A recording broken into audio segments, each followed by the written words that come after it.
வணக்கம். உள்ளாட்சி சுடர் செய்திகளை வழங்குவதற்காக நான் வித்யா எத்திராஜன். சென்னை அடுத்த தாம்பரம் கிழக்கு பாரத மாதா தெரு மற்றும் கம்பர் தெரு சந்திக்கும் சந்திப்பில் அரச மரத்தடி விநாயகர் பிரதிஷ்டை விழா நிகழ்ச்சி மிகவும் சிறப்பாக நடைபெற்றது.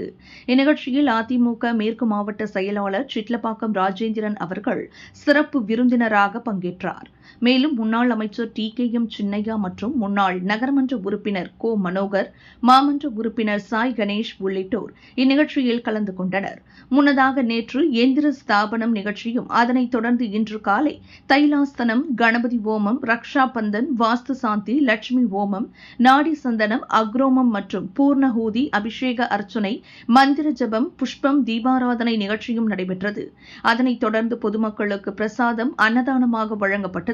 இந்த அன்னதான நிகழ்ச்சியில் ஏராளமான பொதுமக்கள் வரிசையில் நின்று அன்னதானத்தை பெற்று அரச மரத்தடி விநாயகர் அருளையும் பெற்றுச் சென்றனர். மேலும் இந்நிகழ்ச்சியில் KK சரவணன், பாலாஜி, கோபால், பார்த்தசாரதி, எழிலரசன், ஜெகன், ராஜா, ராஜேஷ், அருண், கார்த்திக், CA பாஸ்கர், ரயில் நடராஜன் உள்ளிட்ட ஏராளமானோர் மற்றும் பொதுமக்கள் கலந்து கொண்டு சிறப்பித்தனர். இந்த அரச மரத்தடி விநாயகர் பிரதிஷ்டை விழா நிகழ்ச்சியினை கார்த்திகேயன் மனோகர் அவர்கள் உபயம் அளித்து ஏற்பாடு செய்திருந்தார்.